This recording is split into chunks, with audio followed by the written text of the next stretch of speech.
Hey there, this is Alberto. Today I want to talk to you about visitor analytics. I'll tell you how to set it up, who is it for, which features it offers, and personally, what I like and what I do not like about this tool. Now let's get started. Who is it for? If you're looking into visitor analytics, you might be looking at the Google Analytics 4 alternative. Maybe you're switching to a cookieless setup and you're mainly driven by the fact that it's a cookieless technology. Or maybe you want a single platform to manage different aspects of your website, analytics, user engagement, and the way you analyze that kind of data. And visitor analytics might be a really good option, especially for small and medium-sized companies, but it does have some use cases for larger organizations as well. Before we talk about how to set it up, keep in mind that this is not your average analytics tools. It offers tons of other features and tons of other products. Just like with many other analytics solutions, the installation and setup is pretty straightforward.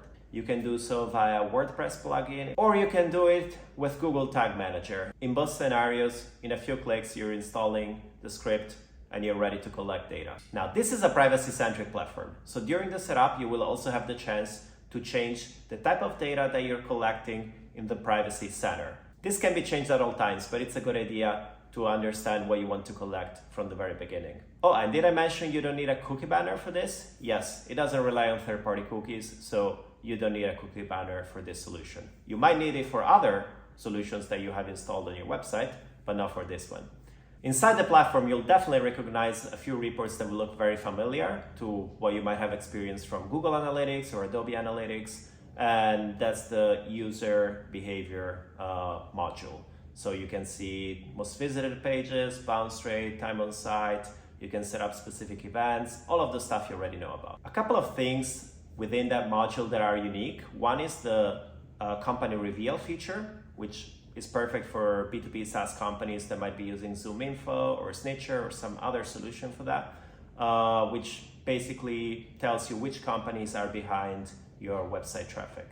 So this is a great entry-level feature if you don't need like very advanced workflows or automations in that regard.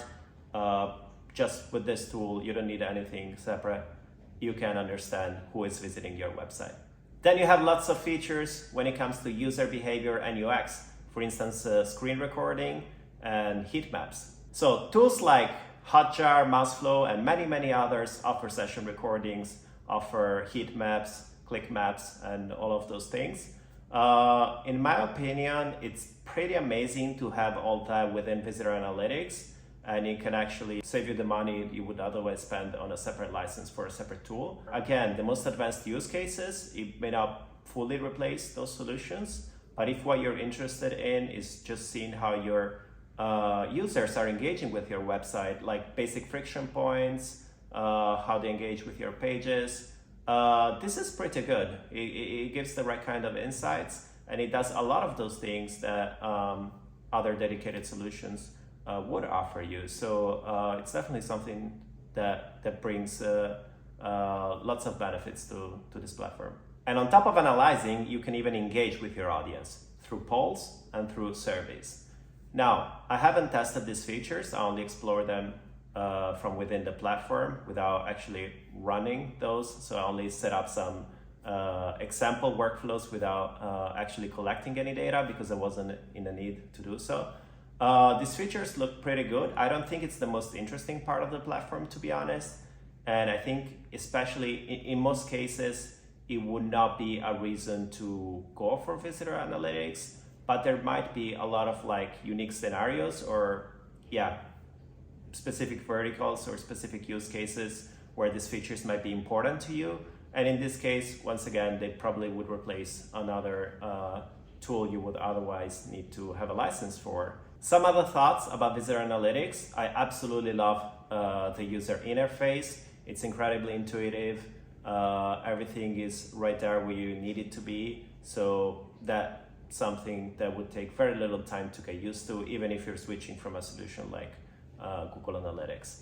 Another thing that I like is their pricing model. They don't have add-ons, they don't have lots of configurations. It's simple tiers. Each tier includes everything, with the main limit being the amount of page views or sessions that you record. So that's basically the only thing that makes pricing change. but there aren't specific add-ons or extra features that you need to pay extra for. So it's pretty straightforward to predict what the cost will be as your website grows. Is there anything Visitor Analytics could do better? Yes, there is. For example, attribution. Customer journeys are pretty complex, and I think Visitor Analytics doesn't do the best job at showing you which touch points are the most important in a way other tools do.